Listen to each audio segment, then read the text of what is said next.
once we get that right, which is for me the most important thing, that they have, first of all, respect. The second one is commitment. The third one, passion. Those three ingredients are non-negotiable.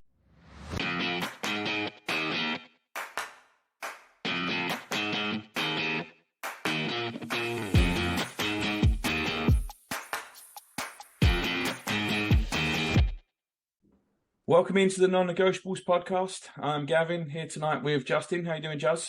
Hey. And Pascal. Evening, Paz. Hi, evening, Gav. How you doing? Good, mate. Good. Disappointing result at the weekend. Made worse, I think, by United, Liverpool and City all winning from almost comeback positions, I guess. United 2 down in 5 minutes, came back to win. Liverpool 1 down, coming up to the 90th minute, came back to win. And then City got pegged back to 1-1 quite late and won. And we basically shit the bed, for want of that word. I don't want to go through this game chronologically. I don't see the point. I think there's so many different things to take from this game. We're going to be bouncing back and forward. But I do want to start with the starting lineups. So we had one enforced change, pretty much the same as every single game at left back. It was Kivior in for the suspended Tomiyasu. And then the only change by choice was Trossard came in up top for Nketiah. So just on the starting lineup, Pass, you can have first crack at it. What do you think when you saw the team? Yeah, I was, again, I think what I've already spoken about, my feelings about the Gabriel. I did say that if he did not pick Gabriel, I'm worried.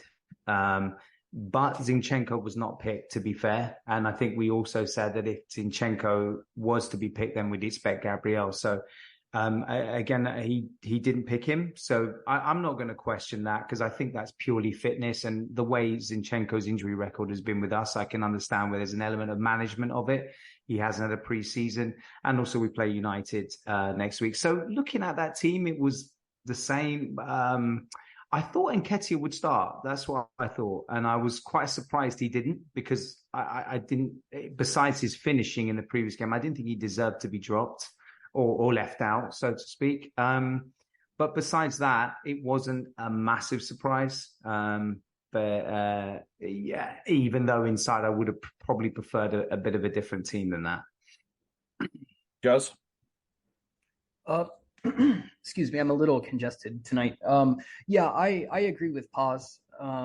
It wasn't a surprise at all. I think keeping Partey in that inverted right back role with no Zinchenko, but it wasn't the lineup that I wanted to see. I'd kind of prefer some more consistency now and getting closer to something that we've had before, and setting up some of the partnerships that have been successful that we've kind of, I don't want to say thrown out the window, but have been untested this year. So yeah, again, with Pause, I mean, no surprise at all. I think a lot of people have been calling for Trossard to start, so that didn't even really surprise me much, although I do agree with Paz that Nketiah hasn't done anything to be dropped. But I am pretty much ready to get back to more of a standard back four, similar to what we had last year. Yeah, I mean, I'm not surprised. I did say to you kind of half jokingly on the pod, it's just the one enforced change, right? Because that's what he does every week. And it kind of was that, except for the Trossard thing. I don't really get Trossard coming in for Eddie, I have to say. I thought Eddie at Crystal Palace had his best. I thought he was better against Palace than he was against Forest. I thought it was his best game for us since possibly the United game. When was that? January, February?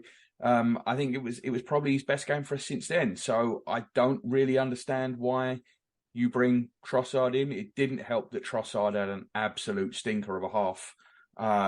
It was the worst he's played since the Brighton game, right, Justin? Yeah, no, I definitely think so. Yeah, I was really disappointed with Trossard's performance. But his level of expectation has just been so huge. I think that's a big reason why we were all a little bit let down. But the team that he's playing in now is quite a bit different than the team that he was starting in last year. Havertz, Rice, You've got a different back line, no Zinchenko. So I do understand it a little bit, I guess. But yeah, it was well below his level. And it probably should have been Eddie. I think the big advantage to Trossard is how much impact he can make off the bench. It didn't help Trossard that the whole point of Trossard is that he's a link player to bring the wide players into the game, and both of our wide players had off days, basically. I thought this was possibly the worst I've ever seen Saka play. I certainly don't think he's had many worse games than this. And Martinelli did get better as it went on and did create a couple of chances for himself, but every shot just seemed to go straight at Leno. But they just didn't have a very good game. But once again, Pass, we're one down inside 60 seconds. It's a trend. This is 3 times in 9 games at home. This is a trend. It's really frustrating. Just before I do start on that, I think, and this will go down to what we've talked about starting lineup, but Saka and Ben White have a great understanding why that has been now taken away. And I think that's affected Saka in his performances, not to excuse him for some awful touches and passes. And of course, we're going to lead to that with this first goal. But, Justin's was one of the first to mention this, that kickoff. For a start, you're just giving them back possession. I don't know what you're doing with that. It doesn't make a difference that Havertz is there because they were doing it before Havertz was playing. So I don't know why they do this. I don't know what the intent is, what you're trying to achieve. Just, I don't, for me, it's logical. Keep the ball, move it around a bit, get a bit of tempo, and then see where that leads you on, not automatically surrendering possession to them. And we were just sloppy. I mean, it was a really bad back pass from Saka. I do realize that Partey vacated that role and went into midfield, and that played a part. Then Ramsdale's a little bit out of position, and it was fortuitous, the goal.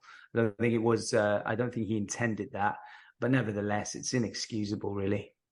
No, the shot, it is worth pointing out that the shot went in the complete opposite direction where he was trying to put the shot. And that's why Ramsdale gets fooled, because the guy that hit the ball got fooled. Like Pereira's trying to put that in the other corner down to Ramsdale's left, and it's gone in down to his right. It was a freak goal, and it was just a poor pass by Saka. I don't think it's got anything to do with Partey vacating a possession. If you look, I think he's trying to go inside to Rice with a pass, and the ball comes off of his heel. He just miskicks it. He miskicked the ball, and it went through. I think if you had Ben White there, though, I don't think he would have gone in the position that Partey had gone. That's the thing. It wouldn't have dropped into midfield. So not excusing Saka's back pass, because it would have still been crap if Ben White was there. But I guess the recovery would have been there would have been more on top of pressure on Pereira at that point than there was when that happened, because Partey was further away and in the midfield area.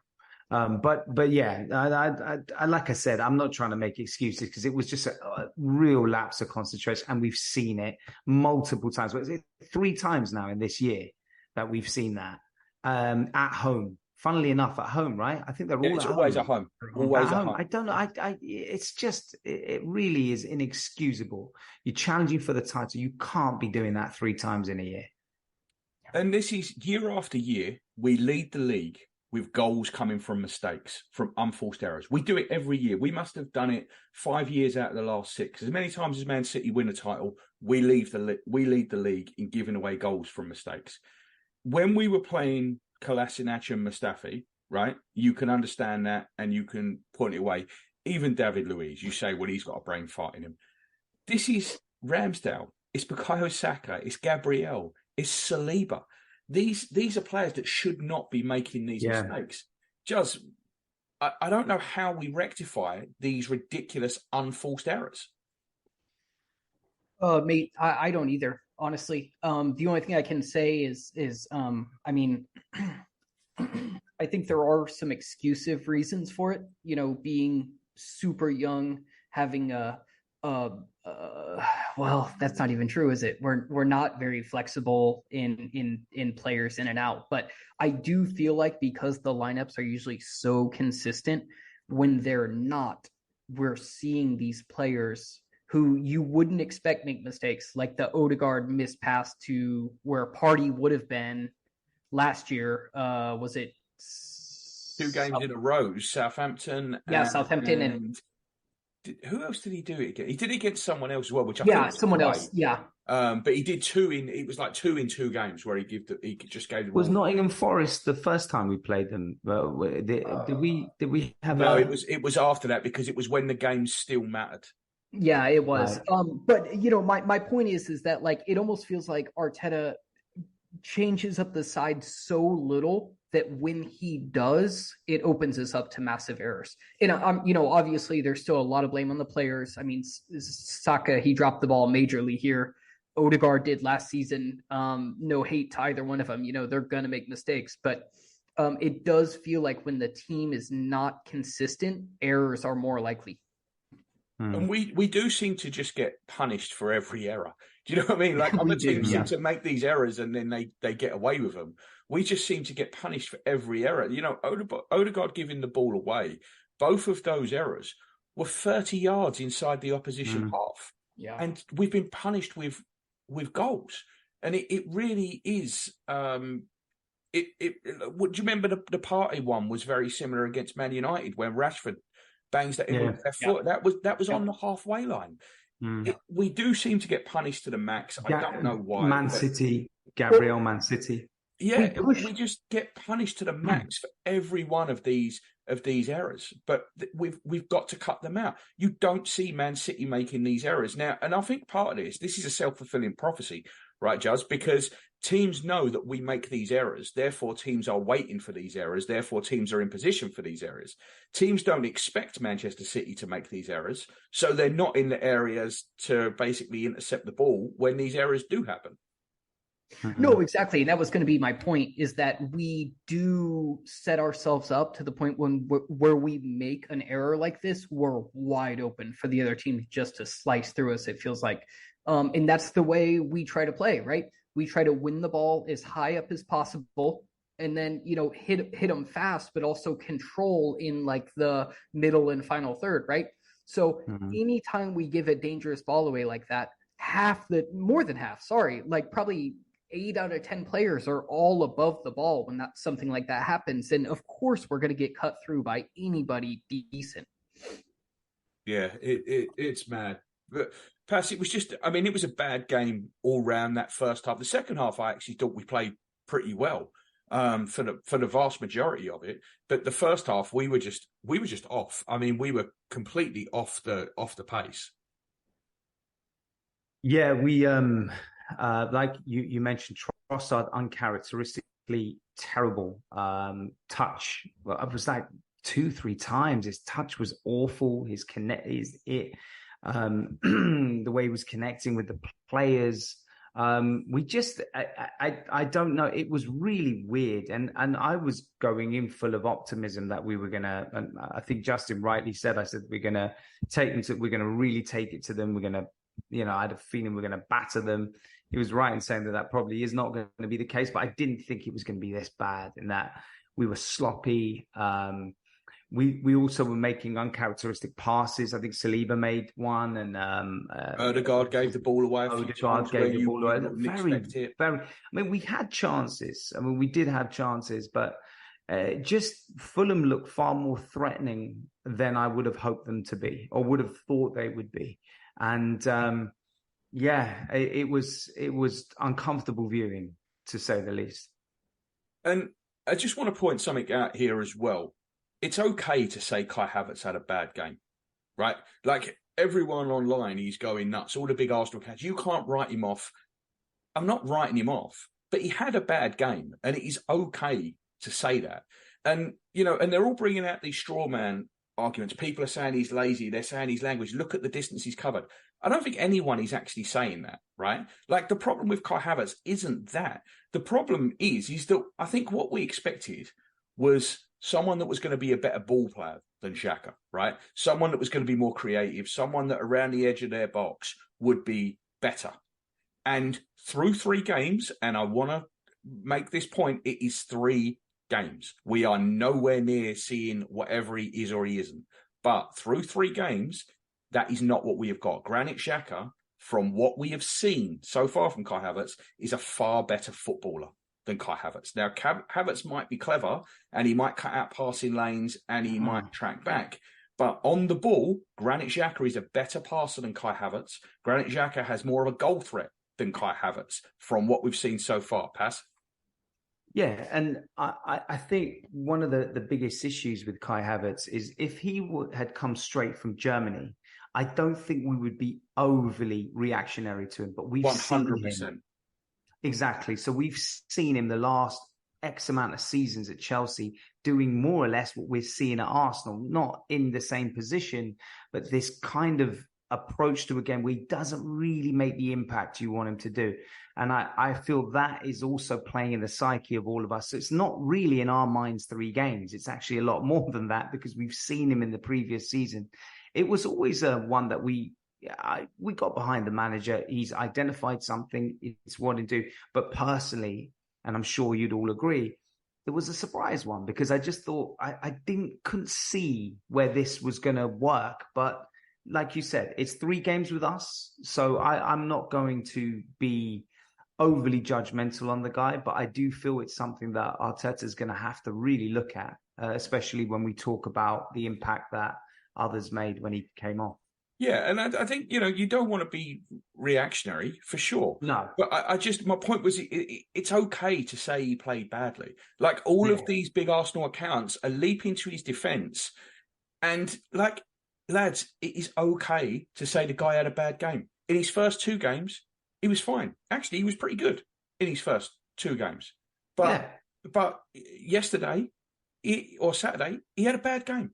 It's okay to have a bad game. You haven't got to go out there and defend him with gusto just because someone said he had a bad game. And, no one is saying that he is lazy. No one is saying his body language is bad. No one is saying that. The disappointment with him has all been what he's producing on the ball. That is all of what the disappointment is. He's not seeing the passes. He's not making the passes. He isn't running with the ball very often. When he does, by the way, he's very good at it. But he isn't doing it. So there may be a confidence thing here too. And Arteta might have to build him up. But like you said, Paz, I mean, he came from Chelsea. It was far more money than there isn't a single one of us that would have done that transfer. And to be honest, there is not a single person in the media or anywhere else that thought it was a good move, right? Like that's why the media are getting on his back, because no one understood it. The only person that understood it was Arteta. So we're going to have to wait and see how this plays out. But it is okay to say he had a bad game when he had a bad game. And on Saturday, he had a bad game, and he wasn't the only one, but he did have a bad game for sure. Juz, where did it go wrong in the main in this game? What do you think the real issue was, particularly after we went back in front? Man, I know this is pretty much a non-answer, but we just didn't feel on it. Like, we didn't feel concentrated at all. I felt like there were so many poor giveaways, so many nice shirt pass, so many it just felt very disorganized from us the whole time. And I think it definitely hurt that we had a player in Trossard in the 9 who wasn't giving us a way to hold the ball up. He was really rough. Like you said, we had a player in Havertz that wasn't able to carry. There were some runs. I mean, I think we all remember that cross to the far post where it looked like he just didn't even go for it. He just stood there. There was a few players that were off their game, and I think it really hurt us because they're tentpole players. The rest of the team just looked a bit disorganized. And I don't know if it's because we have so many, new players in the squad, but really it's not that many, is it? I just feel like there was a lot of disorganization and just a few key players in key positions that were off it for me. I just think this is exactly the same problem as we've had forever. We get in front and we immediately back off, submit. And it's in all 3 games this season, we have dominated for a large portion of it. The first hour in All of them. Now, we gave away the silly goal in the first minute Saturday, whatever. We dominated that game, absolutely dominated. Yet, we're getting into the last 15 minutes of all three of these games trying to cling on to a 1-goal lead. And I do not understand it. And if you do that, eventually you are going to get caught. This could have been a penalty at Crystal Palace when Eze went down. It could have been a corner against Nottingham Forest in the last minute that the same thing happened wrong. This could have been in any of these games. If you keep putting yourself in a situation where you're trying to cling on for the last 15 minutes, this is exactly what is going to happen. And I'm going to give you guys a little stat here now. So far this season, we have led for 114 minutes. During that 114 minutes, we've had an XG4 of 0.5. Our XG against is 1.19 while we've been leading. This is not a tactical problem at all. The percent, you can split it up. What percent is tactics? What percent is mentality? It is 100% mentality. There is no tactical issue here. We dominated that game yesterday. We dominated it more than the game that we beat them in last year. It was one of the most dominant performances that we have had. As soon as we went in front, we backed off. We did it against Palace. Even before the sending off, we did it against Forest. Paz, I know you think there was tactical issues, right? I see your point, what you're saying too, because maybe in the main it's a mentality issue, but I do feel I'm pinpointing this game in particular in that I think tactical was a problem. I think I don't feel, for example, like I mentioned, I feel Ben White and Saka's partnership is lost with the party arrangement. It's totally lost. I feel that plays a big part in how Saka performs. Not that he didn't have, he could have had a bad game with Ben White in there, but I think it's like, for example, the Martinelli-Jesus connection. I think you lose that. You lose that partnerships that we've always been used to seeing over the last year. Gabriel Saliba, that partnership has been solid for us. I feel you lose that when you put Ben White back in a central centre-back position, which he's not played for over a year, and now you're putting him right back into that. That's where I feel the tactical element has played a part. And I feel maybe the selection of certain players. I think Havertz, yes, he has been okay. But as you saw, the minute Vieira came on, there was a totally different way that we were playing and how we were impacting. I don't know if Trossard was the right move to do, considering Nketiah had a good game against Palace. So I think that's where I put the example of tactical. I'm not saying every game. I think what you mentioned there is definitely a mentality problem, but I wouldn't rule out certain elements that could have been done better tactically, could have aided us in that game. I just think them things happen when we've had that back four on the pitch. This is my problem, right? West Ham, Liverpool. This isn't the first time we've seen this. We get in front and we stop. We start to defend. You saw him throwing on Rob Holding at the end of games last year. Right? You've seen this over and over again, the way he does this. Arteta talks about wanting to score 5 goals a game, wanting to put teams away.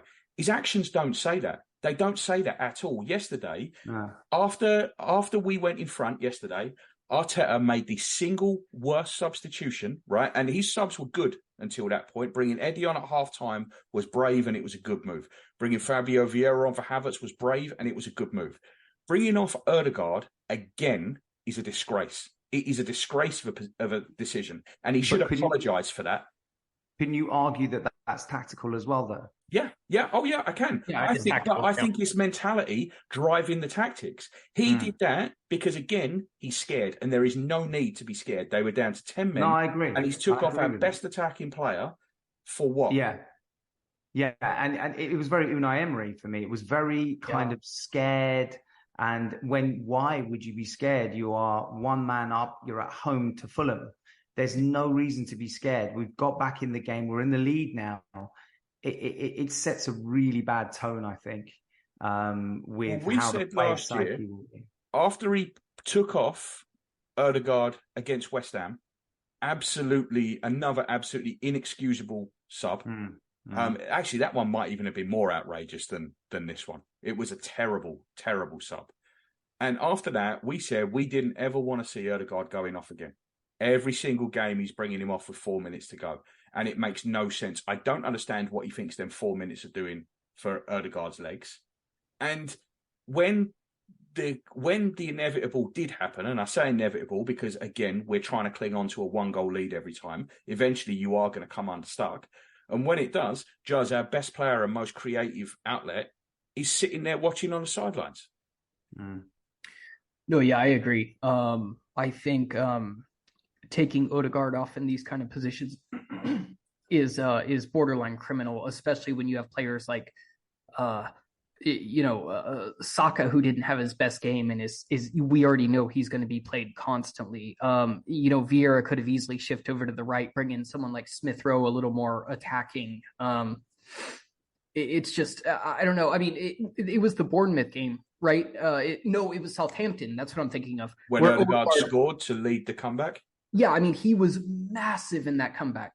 And he hadn't had a good game that game either. He was a bit off until it was, what was it, like the 88th minute or something, until he rocketed that ball in the bottom corner. He went Super Saiyan, mate, and just, he got us back in that, back in the game, and that's how we got, a point out of it at least, right? 3-3, right? That was a 3-3? Yeah, it was the 3-3, yeah. 3-3. After, again, we went down in the first minute with Ramsdale's stupid giveaway.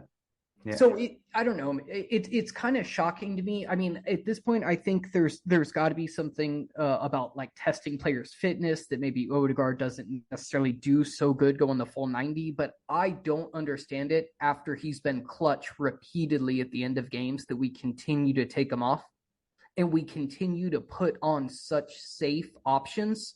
Like, we should be going for the throat against Fulham at home with 10 men.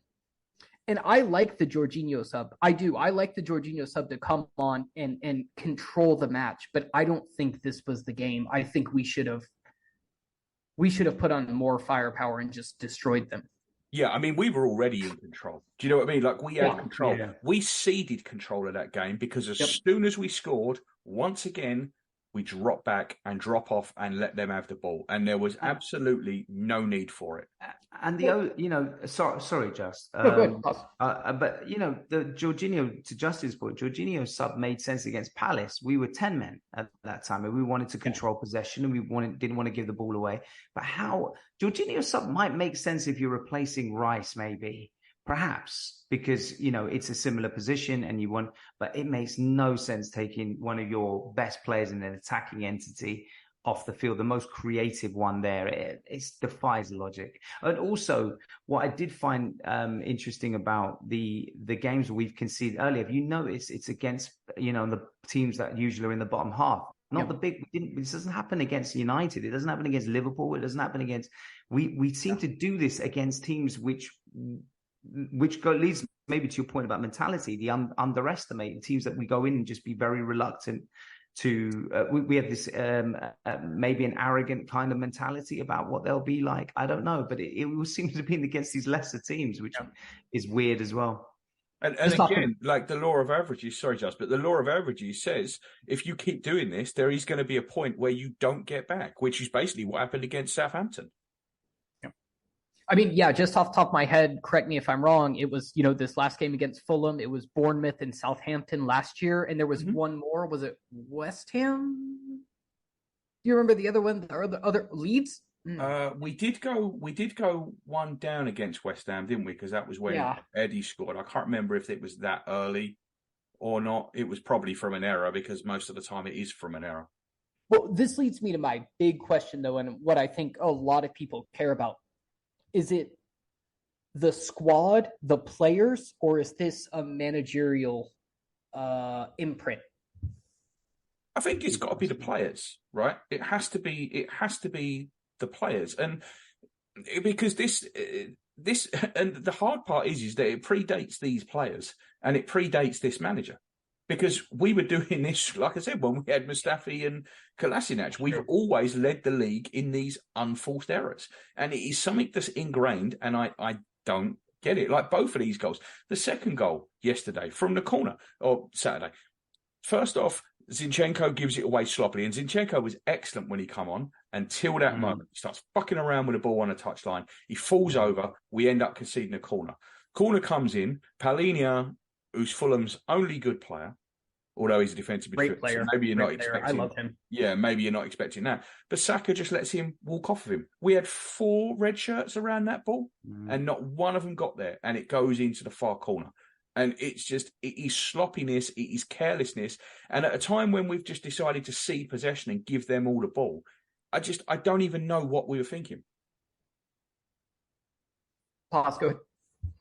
Yeah, it really is. It defies logic for me. And we've been talking about, and I think, again, to the mentality, which you're talking about, when we're 2-0 up and then we let things slip, this nervousness that we saw, it was strange because even as a fan watching that, when they went to 10 men and we were 2-1, I still didn't feel overly confident or comfortable. And that's a feeling you get when you just watch us playing in that manner. And I think the Odegaard substitution also gives the players the impression that, okay, we're all going to sit back now. That's yeah, what we we're were already doing it. And then that was almost Arteta saying, yeah, okay, we can. Yeah, absolutely. And I think they've really got to work on that, because we can't keep doing this. We just cannot keep going into the last 15 minutes of games and trying to hold what we've got. It makes no sense. I mean, we've scored 5 goals so far this season. We could have had 5 in every game. Yep. And we haven't. And you're going to miss chances, and that is fair. But there is no way we should just be going in front and ceding possession like this late on. It doesn't make any sense whatsoever. Just we won't be excuse me, we won't be like a top team until we start putting these lower sides to the sword. And I know every game in the Premier League is a tough game now. I know that everybody's got a different style. I think there was a lot to compliment about Palace and Forest and even Fulham. That's fine, but we have the quality to put these teams to the sword. And if we let our mentality keep holding us back from, I mean, if City was playing these games, they probably would have had 5. And if that's the level that's set, that's the level we have to get at if we actually want to challenge. In this taking our foot off the gas, it's not it. See, my problem with this is that I do think they were easy games. I do. That no easy games in the Premier League is a load of bollocks. We had over 70% possession before the hour in all 3 of those games. We had chance after chance that we missed, and then we just went back into our shell and sat back. I don't think you can say these are not easy games when that game on Saturday, I don't even remember the last time I saw a game as one-sided as that. It was literally 2 terrible errors and us pounding their goal. We made them difficult games. Yeah, we did. We made them difficult games, but I also thought, like, in particular to Saturday, I thought Leno had a great game. And but everything was straight at him. I mean, I don't want to take anything away from him, but Odegaard and Martinelli must have fired 5 each straight down his throat. And even the good save at the end from Fabio Vieira when he nearly rescued us on like 92 minutes or whatever, even that one that he flicked over the bar, that was straight at him as well. Had it been either side, it probably goes impasse. Yeah, wasn't it offside?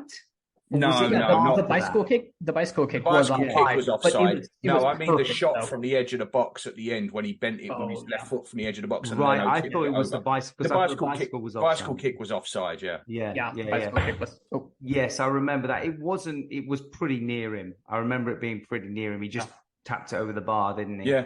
But, I mean, we just had chance after chance. I mean, Odegaard cut back inside and had the whole left side of the goal to aim for and bent it over the bar.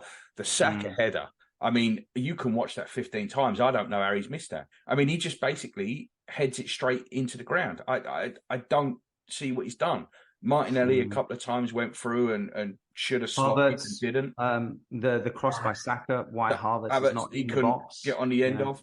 Like it was just, but that's what I'm saying. You're saying there's no easy games. This should have been an easy game. Yeah. And our mentality is what caused this problem. Once we got in front, we should have stepped on their necks and we should have put them to the sword. We absolutely should have, as soon as we got that second goal.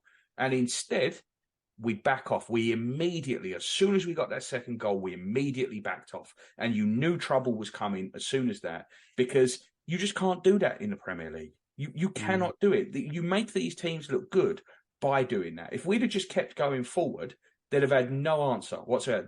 At that point, I'm telling you, they would have been happy to get out of there 2-1 at that point. The only reason they started getting a bit more adventurous is because we sat back and we let them come onto us. Just.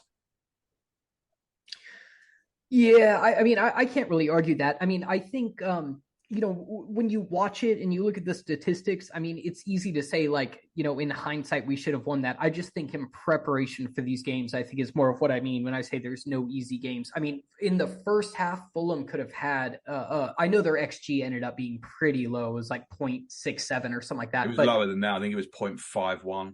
Oh, well, I mean, I still remember some pretty dangerous chances in the first half. See, I don't. The only chance I remember him having, other than the 2 goals, was the Adama one right at the end, where Saliba actually did pretty well to force him wide and get the slide in to kind of put him off a little bit. But I don't remember him having any other chances. Didn't they? I mean, I guess you're right. 3 shots on target. Yeah, they had nothing. Ramsdale hardly made a save. Just the one with his face from Adama at the end. I don't think they had anything at all. But it just, we can't keep doing this. You're not going to win the title. And we're 3 games in, but you're not going to win a title if you're giving these away, because that ain't going to be the last stupid goals we give away at home.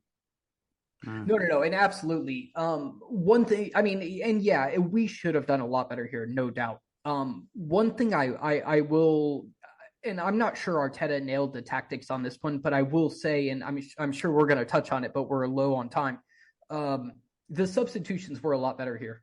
I think. We'll come back. We'll keep on with this. We've got a couple more things to go over in the second half, so we will touch back on this. But you are right. The substitutions until the Jorginho one were better. At half time, he made the change that needed to be changed, and I wasn't expecting him to make that change, but he made the change that needed to be changed, and then bringing on Vieira for Havertz. That's a brave decision. So it was. We've caned him for decisions before, but Pass, he made the right calls right up until we went in front. And I think he had to at that point. I think when he's really in a position where he has to make a decision, he's not that bad at that. I think it's times when he makes moves when I just think there's times when he makes unnecessary moves, or my problem is when he doesn't make the moves. Do you know what I mean? Like when we're looking at the first sub in the 74th minute and then the next one on 87. That's my problem. My problem is that when he doesn't make the moves. I'm glad at least he was proactive here. Same. Yeah, me too. I think it was I think he was tempted to make the changes at halftime, but he made one in Nketiah. I think the intention was, let's see the next 10 minutes, see how it goes. And obviously that it didn't make any change. So then he went and did it. And I was glad he did it a lot earlier. Yeah. All right. Well, let's come back for the second half, because there's a lot more I want to discuss here. I want to get into, and it's more than just the game. I want to get into the goalkeepers. I want to get into some stuff around Fabio Vieira and where and Emil Smith-Rowe and where we're thinking from here. I can see Juz getting excited at the thought of talking about Emil Smith-Rowe signing for Chelsea. But we will be back in the second half. So, guys, I'll see you in a second. Sounds good. All right.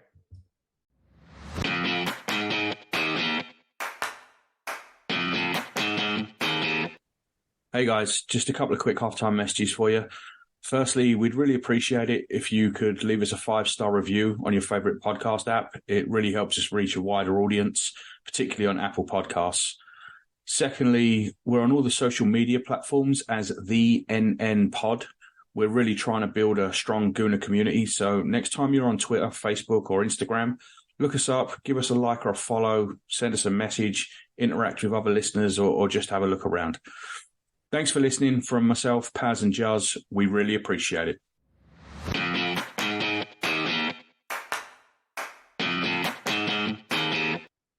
Welcome back into the Non-Negotiables podcast. This is part 2. Juz, let me start with you on this one. I think everyone needs to calm down on Fabio Vieira. I think he had a very, very good half an hour. I think it was an excellent sub appearance. The penalty was one of the clearest penalties you'll ever see. The assist was brilliant, and it's not the first time he's done that. But it's half an hour against Fulham when we're chasing a game. I mean, there's no way in the world that Vieira should start next week, right? Yes. No, as someone who, has kind of believed in Vieira this whole time, and I mean, I think you can document. That's why I went to you. Yeah. I do think people need to calm down on Vieira. I think it was an amazing substitute appearance. But the fact of the matter is he's got like 2 good appearances versus 11, 12, 13 kind of misses. I do think he'll make something of himself, even if not here. I think he'll be a top player somewhere else if it doesn't work out for him in the Prem. But yeah, people are getting way too overexcited. My only drawback on your question is that I would be looking, if it was me against United, I'd be starting Partey and Rice in midfield. You wouldn't. You'd be starting Emil Smith-Rowe. Well, I think, honestly, I don't think I would. Like, no? Considering he hasn't appeared once, I think that'd be a big risk. You know what I mean? He has no game minutes in his legs at all. Only, the Euro, the under 21. Yeah, the under 21 Euros and a couple of friendlies. Even then, he didn't play very much in the friendlies. So I'd be going Rice, Partey, Odegaard, and I would drop Havertz. I just don't think Vieira has quite earned it after a brilliant but small sample size. And Paz, almost the same to you, really. I mean, I picked Vieira as the player who was going to be our most improved this season. I do think he's going to have a big part to play this season, but we need to see more of this from the bench, right? Yeah, we do. And if we were playing a lesser team at home, I wouldn't be reluctant to say Vieira should be given a go. But because we're playing United, I feel we need to really have a robust midfield. So to Justin's point, I think Partey and Rice makes more sense for that particular game. But it is good to know now that Vieira can, because one of the problems we were having with him was he was having very little impact off the bench as well. Now we can see that there's obviously an adaptation to English football, which has helped. And this will give him immense confidence. So it helps us in a massive way to have some kind of to when we need to change a game, to have players that can do that.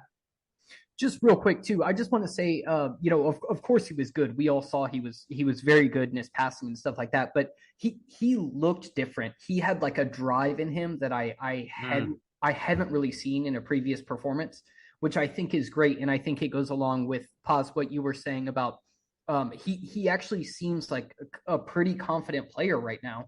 And he looks hungry. He does. Yeah, he looks very hungry. And that's one of the only reasons I would consider him.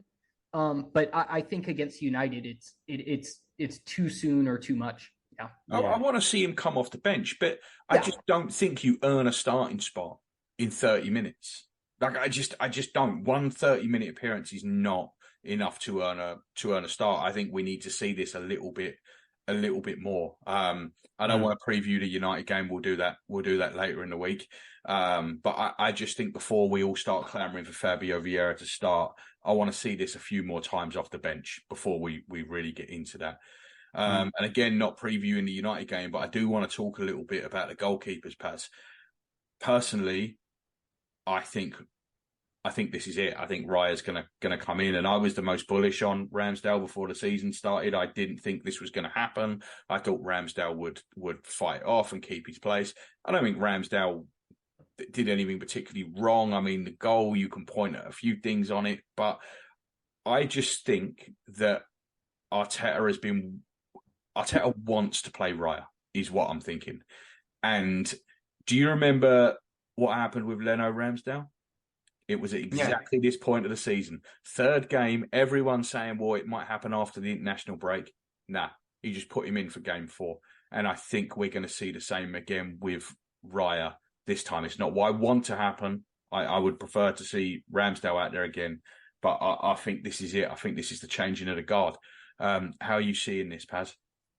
I think my only counter to that, in that the parallels, is that we did come off the back of 3 defeats. One was 2-0 Chelsea at home, and I think 5-0 away to Man City, plus losing to Brentford 2-0 as well. So if you're going to make a change of goalkeeper, you can kind of see it at that point. In this case, maybe you could fault his positioning. I know he was fooled. You could perhaps fault that, and you could fault this kickoff nonsense. But then the instructions obviously coming from the manager with that kickoff. I think it'll be quite harsh to change him, because I don't see where he's played badly or done anything horrifically, like made any major mistakes. And also, it's the first two were wins, and the second one was obviously, I think, more a team reason why we drew. But I think it is plausible. It is plausible, and it wouldn't be one of the biggest surprises. I think he still stays, though. That's my feeling, but I could definitely see that also being the other way. Jez, how do you see this playing out? Because you were the most bullish on Raya, and I know you said again and again, it's not what I want to happen, but it's what I think will happen. How do you see this? Do you think? I mean, I agree that Ramsdale hasn't done anything particularly egregious. But I don't think Leno did anything particularly egregious either. I think it was just Arteta brought Ramsdale in and wanted to play Ramsdale. And after 3 games, he said, okay, that's it. I'm doing what I want. I just see that happening again. How are you seeing this? Man, I think this is kind of a tough one to predict. I think obviously Leno wasn't Arteta's guy, and he wanted to bring Ramsdale in as early as possible. I think Ramsdale and Raya are both Arteta's guys. So I'm sure he wants to bring Raya in, but I do think he'll either wait for, I know this is what everybody said last year, but I do think he'll wait either for an international break or a particularly like egregious game from Ramsdale. I don't see him starting next, especially to throw him in net against United. It's possible. I just don't see it. I think it'll be Ramsdale, but I don't think Ramsdale's long for this world in Premier League games. Yeah, that was kind of, I've come round to your way of thinking on this, Juz, to be quite honest. Paz, where are you on it now? Because I do think that even if it doesn't happen this week, and I really do think it's going to, but even if it doesn't happen this week, do you think there's an inevitability about it now? Because that's kind of how it seems to me.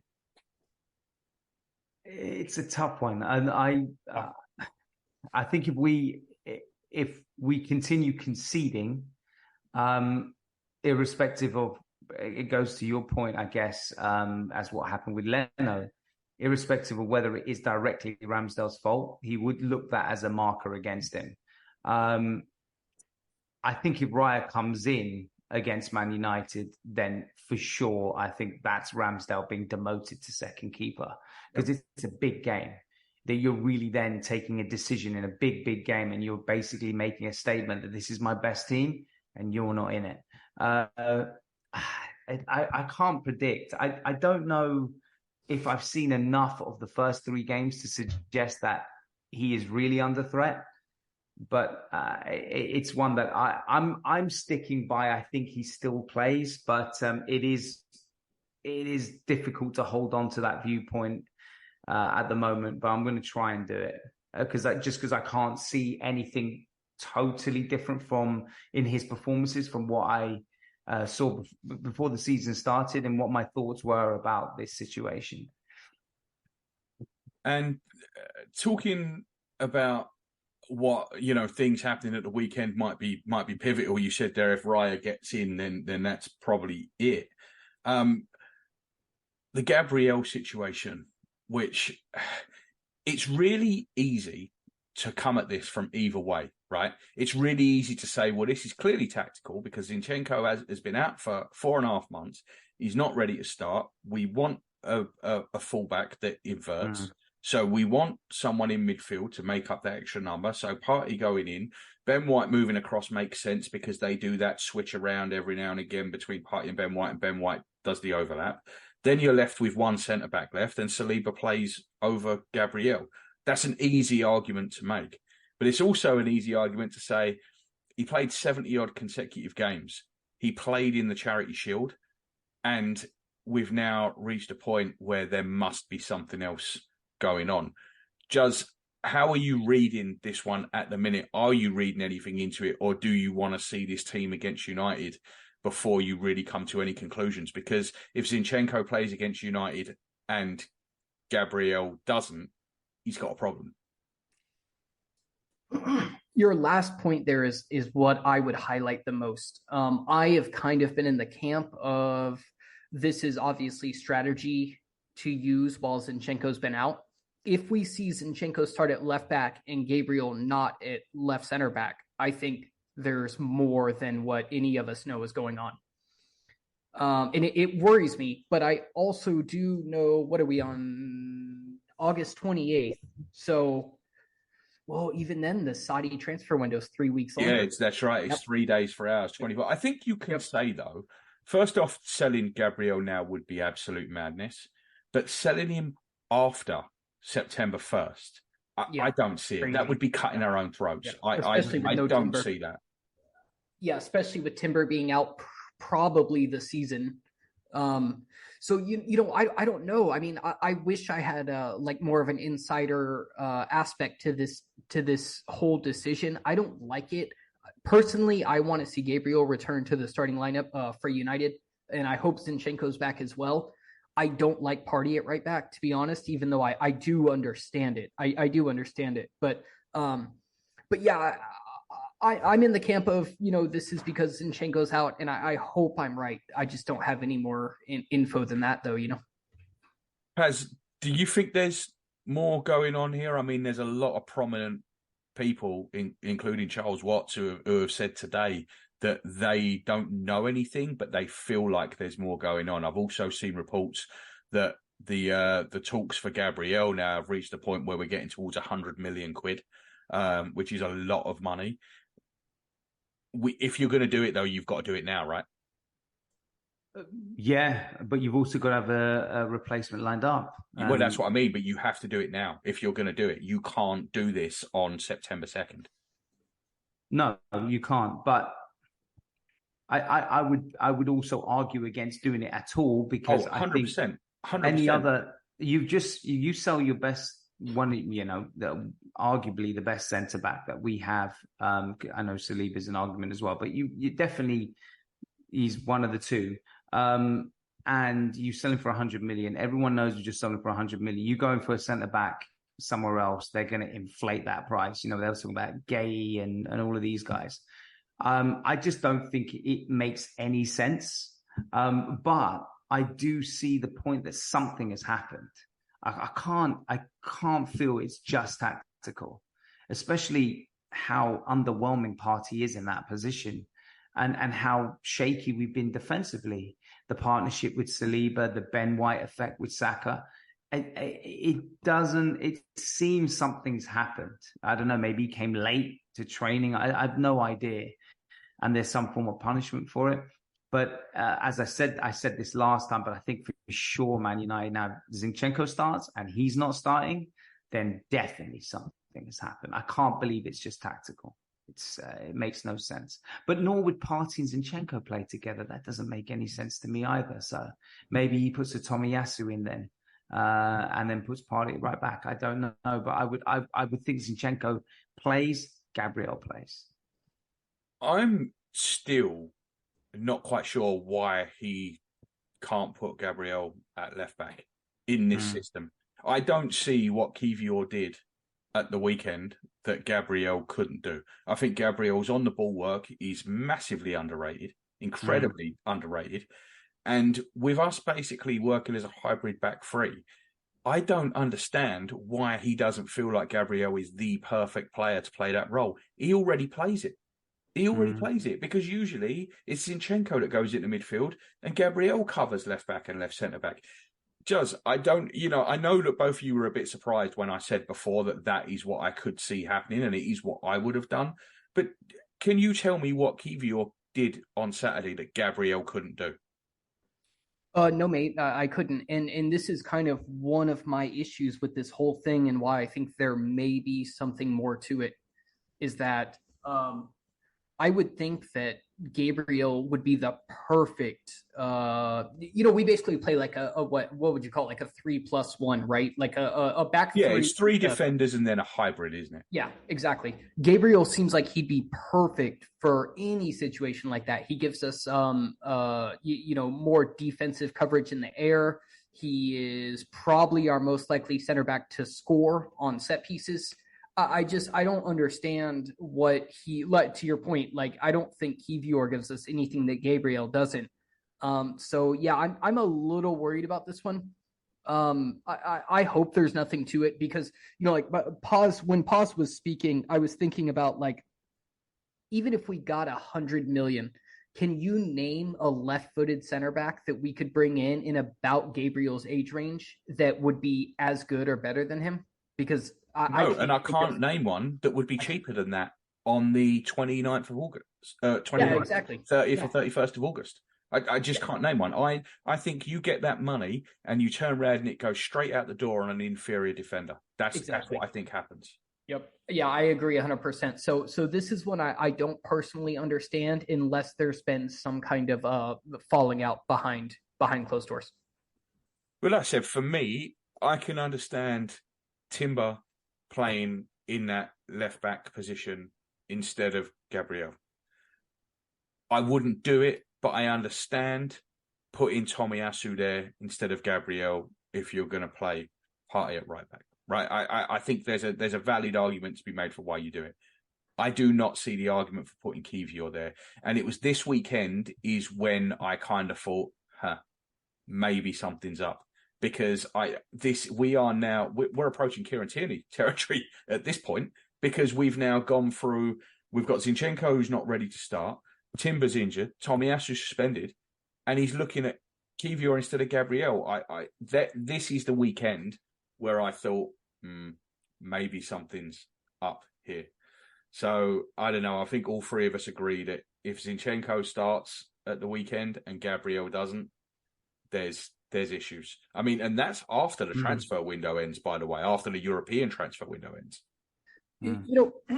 Sorry, pause, not to interrupt if you were about to speak. No. I was just going to say, Arteta is very, very cagey with injury news.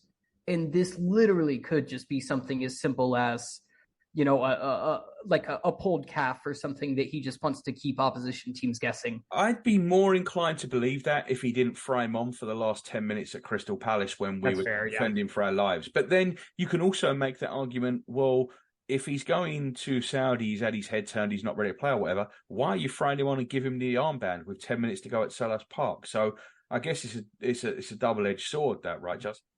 Or even letting Zinchenko play 10 minutes in that charity Ukrainian game when he hadn't even appeared for us yet. It does kind of seem to be some weird balance issues going on with some of our injured players.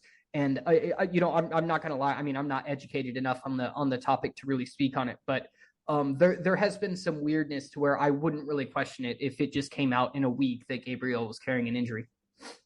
I think where you get worried is Arteta kind of could have justified it for the Fulham game because we won the previous two. So even though we didn't play particularly well in either of those games, that Partey at right back it still got us through the game and won. Now the Fulham game has passed and we were pretty horrendous defensively. There were problems obviously with that. And now Zinchenko is back and Gabriel's readily available. By not picking him against Man United, it's unequipped. For me, it's hands down issue because now there is no excuse to revert it back to the previous game and say, oh, well, we won that. So that's why we're doing the same thing. There isn't that to go back to. Now, the previous game, we were terrible defensively. We were not set up properly on that side of things. So he has to. I can only see him playing, and if he's not, there is definitely a problem. Definitely. I think if we see Zinchenko at left back, Partey at right back, then I think what we can absolutely say 100% is this is a new system, and it's a new system that's here to stay. And remember, at last year, we started with Ben White at right back, which a lot of us thought would revert back as soon as Tomiyasu was fit, and he didn't. So if if Zinchenko comes back in and Partey is still at right back, I mean, I would be surprised. But, you know, if that is what happens, then this is a new system and Gabriel will be the third choice centre back. I would be baffled against United because Rashford will destroy Partey on the left-hand side, because that's they're going to absolutely target Partey on the left, obviously his right, with Rashford. And that's probably Rashford's strongest position, is playing on the left-hand side. So I'd be really surprised if he does that, because not even just from building up play and all of that, from a defensive standpoint, I think you're asking for a lot of trouble by doing that against United. All right. Well, we're going to have to see how this one plays out. I think I think we're going to have a very, very clear picture Sunday afternoon of exactly where we stand with this. I really feel that the team sheet on Sunday is going to basically reveal absolutely everything. So we'll see where we're at after that. Emil Smith-Rowe. There are stories today that Chelsea have inquired. I think if Chelsea offer us 50 or 60 million, I think he's gone. Paz, I'm going to go to you first because I want to build this up for Justin. I want him to get more and more angry while he's sitting there. I want to see him go really, really red, like a beetroot. It's starting. In fact, to let you behind the curtain, Justin's just moved into a new house. I kind of want to see him smash it up a little bit. Like I want to wind him up to that point. So Paz, tell me how you're feeling about this with Emil Smith-Rowe before we go to Justin. I mean, I know Justin is a big advocate for Smith-Rowe, and so am I. I just haven't seen him for such a long time. I need to refresh my memory by looking at old videos of his goals and stuff like that. It is. If Fabio Vieira is ahead of him, I think we have to acknowledge that. We can see it just in the subs when they come on and we're chasing games. Smith-Rowe is not the one that he's looking to. Now, in terms of Chelsea, I think that would be a price point that would be acceptable to us, but I would feel it would feel really disappointing to me that we basically swapped Havertz for Smith-Rowe. Like, we've got Havertz and they get Smith-Rowe. I feel that's not, I know it's not a direct trade, but it would feel like that. 60 for one, 60 for the other. I'd take Smith-Rowe any day of the week. I know 8 is not one of his positions that it's debatable whether he would be successful in that position or not.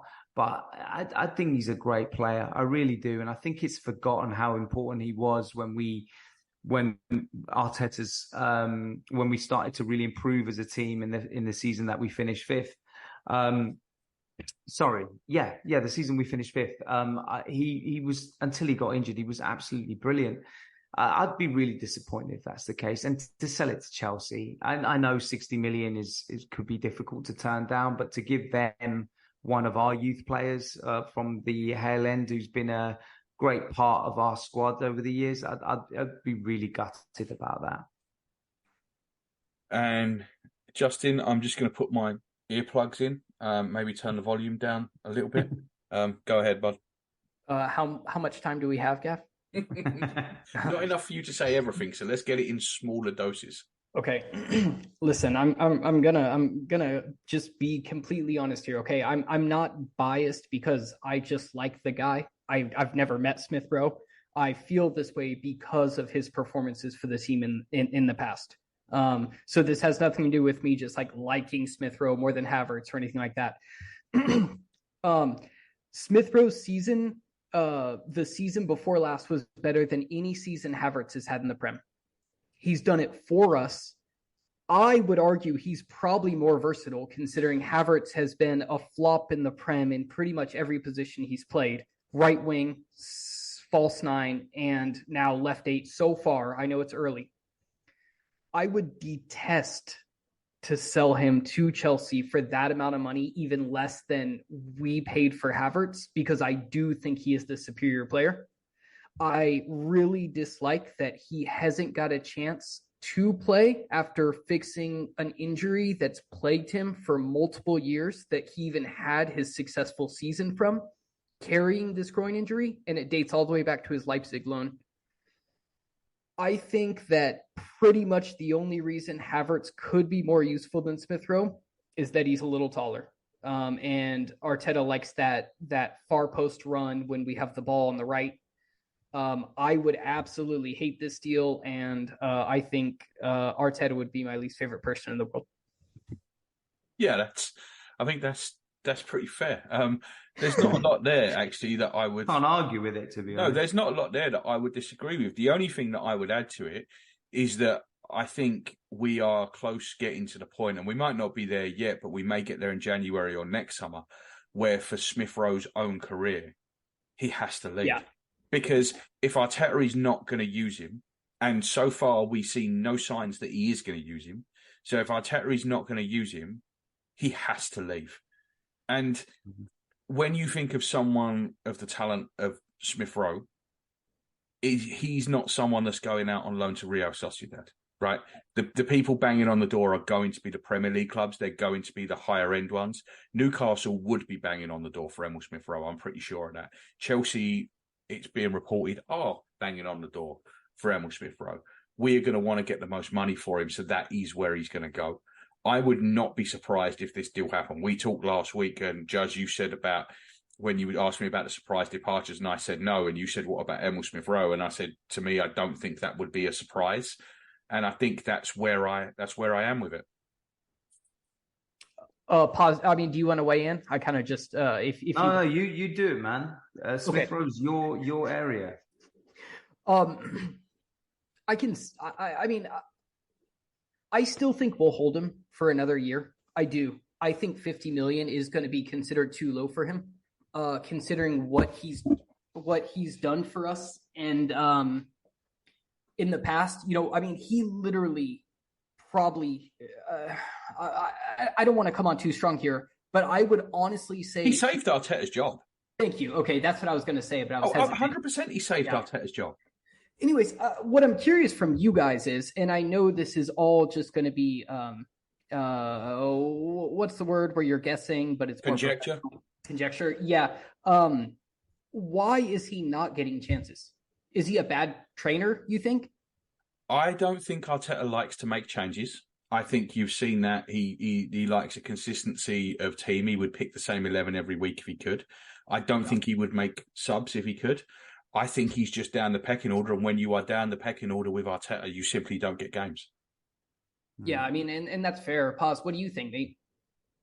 I find it really. I don't know. It's a really hard. I know the injuries played a part in delaying his return, and to a point where he was even being played, coming on as a sub, but he was still injured, and then obviously had that lengthy timeout.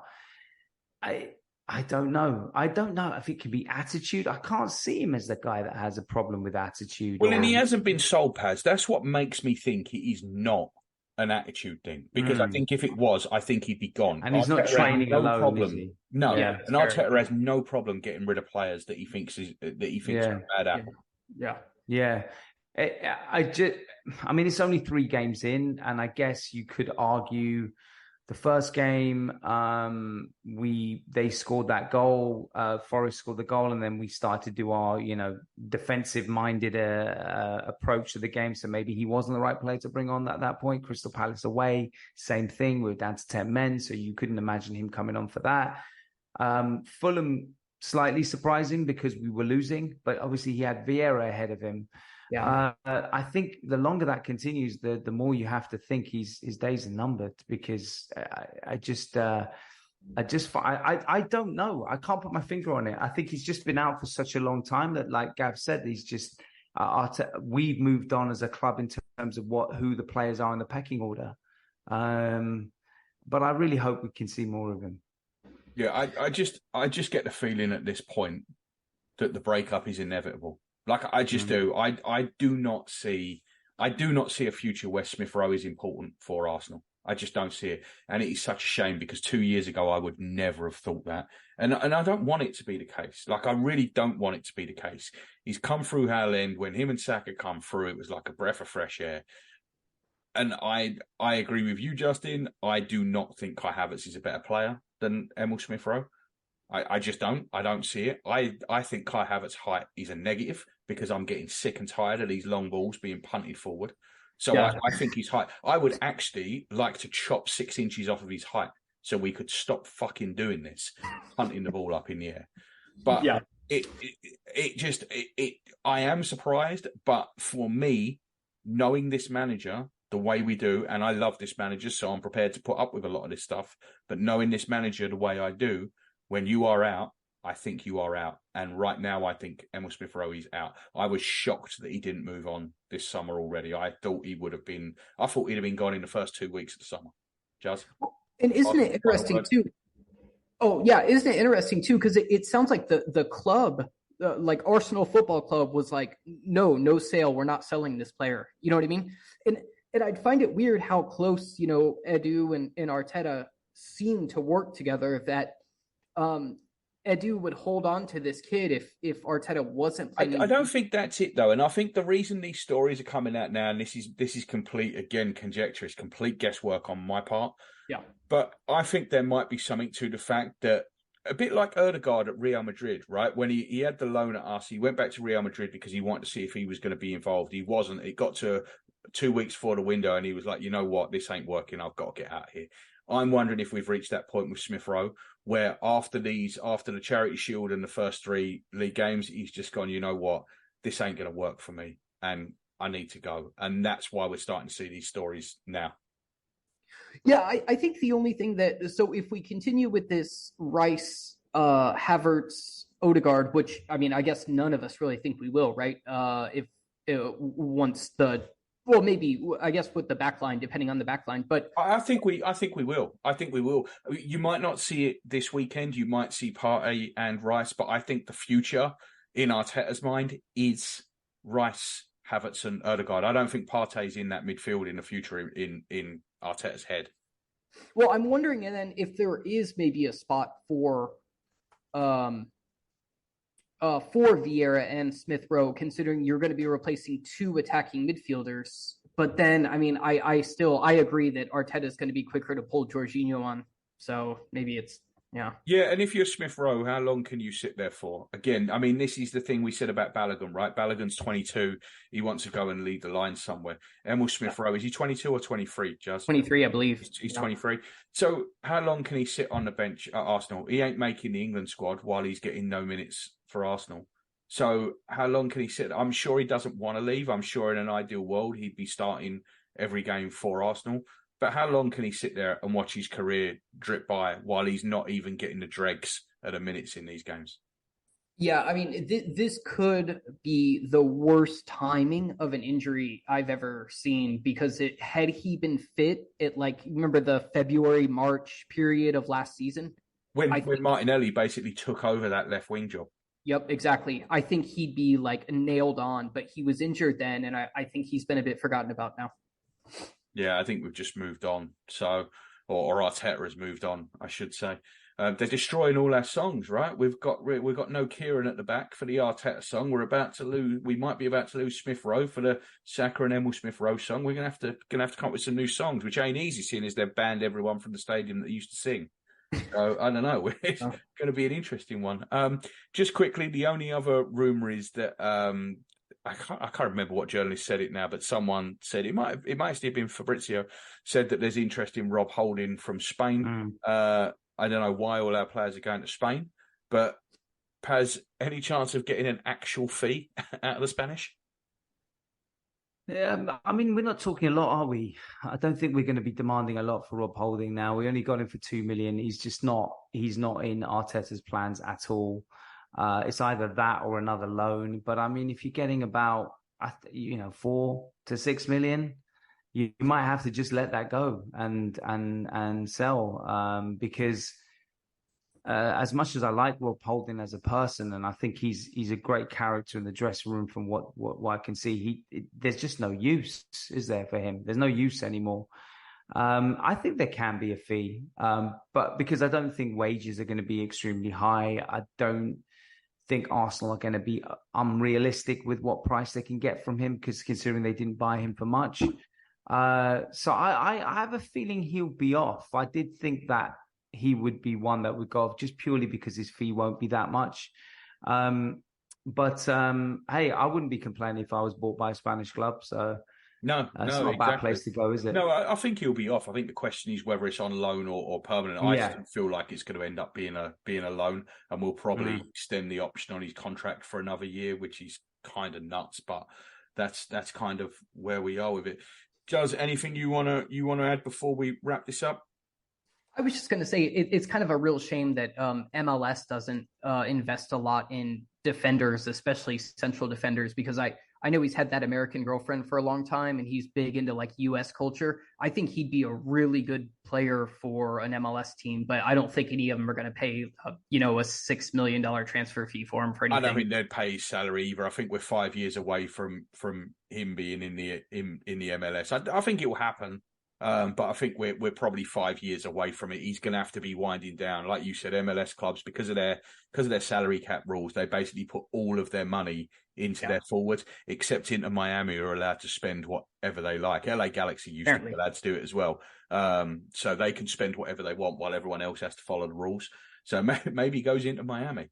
But that's the I think it will eventually, but I don't think it's an option now because I just think his salary. I mean, we say it's not a lot. He's still on 60 grand a week. Do you know what I mean? Like, that's a lot. I wouldn't say no to it. He'd probably still be the highest paid player in MLS by about 40 grand a week defensively. So, other than maybe Jordi Alba, but again, man, Inter Miami don't really count. So, yeah. I don't think Alba's on a designated player contract, anyways, is he? I think he's. It don't count with Inter Miami. They don't need designated players. They just do whatever they want. They lost a draft pick for having too many of them, and then just carried on doing it anyway. Anyway, not an MLS podcast. So, guys, we'll leave it there for tonight. We'll come back. I think we'll probably try and come back Friday because that is after the transfer window shuts. In the Champions League draw and the draw. So we could do Thursday and cover the Champions League draw, but then there'll still be a day to go to the transfer window. So I think what we'll do is we'll probably come back Friday. The game's on Sunday anyway. We'll preview the game and we'll wrap up the transfer window. So we will see you all then. Lads, thank you for tonight. And I will speak to you all soon. Goodbye. That's good. Take care. Bye-bye.